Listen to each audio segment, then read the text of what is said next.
श्री शिवाय नमस्तुभ्यम, हर हर महादेव। आज के इस वीडियो में हम लोग तुमरुका जी के उपायों की बात करेंगे। स्पेशली मैं आपको 4 उपाय बताऊंगी तुमरुका जी के।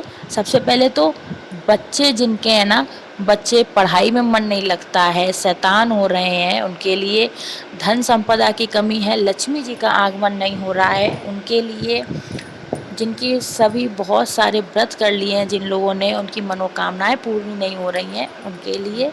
और नंबर 4 बीमारी के लिए। ठीक है, तो चलिए बात करते हैं पहले उपाय में हम लोग बात करेंगे बच्चों के लिए। काफ़ी लोग परेशान हैं, अरे काफ़ी लोग क्या, मैं खुद परेशान हूँ। बच्चा पढ़ने नहीं बैठता है, बिल्कुल कुछ भी याद ही नहीं कर रहा है। तो चलिए पहला उपाय बच्चों के लिए जो शैतान हो गए, पढ़ाई नहीं करना चाहते हैं, दिन भर मोबाइल चलाते हैं, मोबाइल छोड़ते नहीं हैं, बात सुनते नहीं हैं। तो आपको लेना है 1 चम्मच शहद, और 1 चम्मच शहद लेकर आप लोगों को पहुंच जाना है भोले बाबा के मंदिर में। भोले बाबा के मंदिर में पहुंचने के बाद आप लोगों को फेस रखना है अपना उत्तर दिशा में, अर्घा की तरफ, है ना। आप कोशिश करना कि जिस बच्चे के लिए आप यह उपाय कर रहे हैं उस बच्चे को मंदिर लेकर जाएं, उसके हाथ से ये उपाय करवाएं। अगर नहीं कर पा रहे हैं, बच्चा आपके संग नहीं जा रहा है, नहीं उपलब्ध है जाने के लिए मंदिर के टाइम पर, तो आप लोग ही बच्चे का नाम और गोत्र बोलकर जब यह उपाय करें तो नाम और गोत्र आप उसका ज़रूर बोल दें। ठीक है, तो चलिए आप लोगों को शहद का क्या करना है। शहद जो आप लोग लेकर आए थे उसको भोले बाबा की शिवलिंग पर समर्पित कर दीजिए। ठीक है, और उसका अच्छे से लेपन कर दीजिए तुमरुका जी का नाम लेते हुए। तुमरुका जी या फिर तुमरेकेश्वर महादेव का नाम लेते हुए आप लोगों को लेपन कर देना है। और भोले बाबा से साथ ही साथ विनती कर लेनी है कि यह हमारा बच्चा है, पढ़ता नहीं है, पढ़ने में कमज़ोर है, शैतानी बहुत देता है, चंचल बहुत है, बात नहीं सुनता है, मोबाइल देखता रहता है। जो भी आपको विनती करनी है ना भोले बाबा से, मैं आप कर लीजिएगा तुमरुकेश्वर महादेव के नाम के साथ। उसके बाद आपका लेपन हो गया अच्छे से। उसके बाद इसी में से आप थोड़ा सा शहद आप किसी बर्तन में उठा लेंगे। ठीक है, उसके बाद आप लोगों को, जो आप लोग 1 लोटा जल तो साथ में लेकर जाएंगे ही पूजा करने के लिए, है ना, तो वह जल आपको समर्पित कर देना है। और इस तरह से समर्पित कीजिएगा, जो आपने शहद का लेपन किया है ना, वो सारा भोले बाबा की शिवलिंग से साफ हो जाना चाहिए। उसके बाद यह शहद लेकर आप लोग अपने घर चले जाइएगा। घर जाने के बाद आप लोगों ने जिस बच्चे के लिए यह उपाय किया है ना, उस बच्चे को तुमरुका जी का नाम लेते हुए इस शहद को थोड़ा सा चटा दीजिएगा। एक बार तो आपने कर ही लिया, लेकिन हफ्ते में आप एक बार यह काम जरूर कर लीजिएगा, यह उपाय जरूर कर लीजिएगा। 2-3 हफ्ते आप यह उपाय करेंगे ना, आपको फ़र्क बच्चे में खुद दिखाई देने लगेगा। बच्चा पढ़ने भी लगेगा, आपकी बात भी मानने लगेगा, और जो जितना वो चंचल है ना, उसका चंचल होना भी थोड़ा सा कम हो जाएगा, और अपने काम के प्रति, अपनी पढ़ाई के प्रति वो जागरूक होने लगेगा। ठीक है ना, तो यह उपाय आप लोग अपने बच्चों के लिए ज़रूर कीजिएगा। चलिए अब दूसरा उपाय बताती हूँ। धन संपदा के लिए हर घर की परेशानी है कि धन संपदा नहीं है, हमारे घर में लक्ष्मी जी का आगमन नहीं है, हम लोगों को मतलब खर्चा ज़्यादा है, धन कम है, इस टाइप से ना, तो आपको लेना है 1 जूट वाला नारियल, जो पानी वाला होता है वो। उसके साथ ही में लेना है आपको कलावा, मौली जिसे कहते हैं, रक्षा सूत्र भी कहते हैं, वो लेना है। और आपको क्या करना है, आपके पूरे घर में घूम घूम कर आपको इस कलावे को नारियल के ऊपर लपेटते रहना है तुमरुका जी का नाम लेते हुए। आप अपने घर के हर कमरे में जाइएगा और बराबर इसको नारियल के ऊपर लपेटते रहिएगा तुमरुका जी का नाम लेते हुए। तुमरुका जी या फिर तुमरुकेश्वर महादेव का नाम लेते हुए, है ना। उसके बाद आप लोग ये सारा हो जाए ना, बाथरूम में नहीं जाना है, लेकिन बाथरूम में नहीं जाना है, और रूम्स में जाना है। और ये सारा हो जाने के बाद आपको पहुंच जाना है भोले बाबा की शिवलिंग के पास। शिवलिंग के पास जाने के बाद आप लोगों को, जो आप लोग नारियल लेकर आए हैं घर से, उसको तुमरुकेश्वर महादेव के नाम से भोले बाबा को समर्पित करना है। और समर्पित करते समय एक बात का बहुत ध्यान रखिएगा कि आप लोगों को ये नारियल शिवलिंग पर या शिवलिंग के अर्घा पर कहीं पर भी नहीं रखना है। आप लोगों को हाथ में लिए लिए ये समर्पित करना है ना। उसके बाद मंदिर में ही कहीं इधर उधर या शिवलिंग के पास में कहीं पर रख देना है और तुम्रुकेश्वर महादेव जी से विनती कर लेनी है कि हमारे घर में धन संपदा बनी रहे और लक्ष्मी जी का आगमन हमारे घर में होता रहे। ठीक है, अब ये तो हुआ दूसरा उपाय। चलिए अब बात करते हैं वीडियो के तीसरे उपाय के, जो है बीमारी के लिए।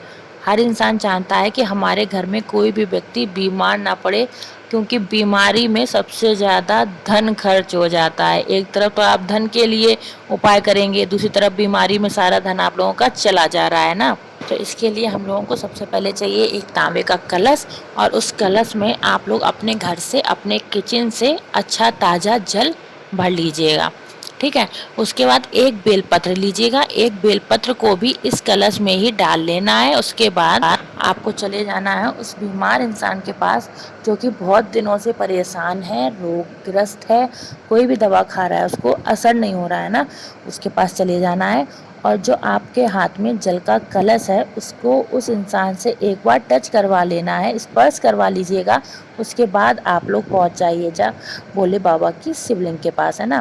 भोले बाबा की शिवलिंग के पास जाने के बाद आप लोगों को उत्तर दिशा की तरफ फेस करके बैठ जाना है, और सारा के सारा जल जो आप अपने घर से लेकर आए हैं भोले बाबा की शिवलिंग के ऊपर समर्पित करते रहना है। और समर्पित करते समय आप लोगों को तुम्रुका जी के नाम का स्मरण करते रहना है, और भोले बाबा से विनती करनी है। जो भी इंसान आपके घर में परेशान है, रोगग्रस्त है, उसके लिए विनती करनी है कि हे भोले बाबा, इस इंसान को आपको रोग सही कर देना है, रोग सही कर दीजिए, कोई भी रोग ना रहे, रोग मुक्त शरीर हो जाए ना। इस टाइप से आप लोग जैसे करना चाहें वैसे आप लोग विनती कर लीजिए। और जो जल आप लोगों ने चढ़ाया है उस जल को थोड़ा सा, 1 चम्मच जल आप लोगों को वहाँ से लेकर अपने घर पर वापस आ जाना है, और उस बीमार इंसान के पास जाकर जो जल आप लोग वहाँ से लेकर आए हैं मंदिर से, उसका आचमन करवा देना है काशी विश्वनाथ जी के नाम से। और आप देखेंगे, नहीं, आप लोगों को यह उपाय हफ्ते में 1 या 2 बार करते रहना है, और ऐसे ही आप लोगों को जल का आचमन उनको करवाते रहना है। आप लोग खुद भी इस बात को फील करेंगे कि जो बीमार इंसान है ना, उसको दवा लगने लगेगी, उनकी बॉडी में रिलीफ मिलने लगेगा, जिस भी रोग से वो परेशान है उसमें उनको आराम लगने लगेगा। ठीक है ना। चलिए अब बात करते हैं अपने अगले उपाय की, तो है हम लोगों के इस वीडियो का लास्ट उपाय मनोकामना पूर्ति के लिए।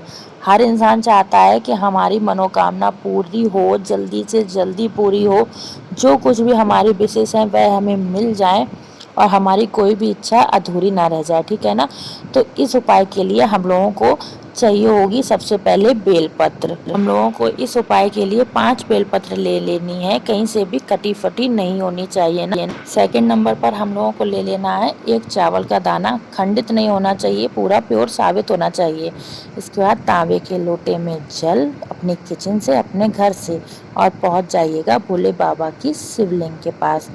और वहां जाकर सबसे पहले आप लोगों को, जो आप एक लोग चावल का दाना लेकर आए हैं ना, उसको भोले बाबा की शिवलिंग पर समर्पित करना है, और साथ में ही तुम्रुकेश्वर महादेव का नाम लेते हुए अपनी मनोकामना, अपनी विशेष बोल देनी है भोले बाबा। उसके बाद में जो आप लोग 5 बेलपत्र लेकर आए हैं उनको भी एक एक करके तुम्रुकेश्वर महादेव के नाम से ही भोले बाबा के ऊपर समर्पित कर देनी है। एक एक करके समर्पित करनी है आपको, 5 बेलपत्र एक साथ नहीं समर्पित करनी है। उसी चावल के दाने के ऊपर आप लोग एक एक करके 5 बेलपत्र समर्पित कर दीजिएगा।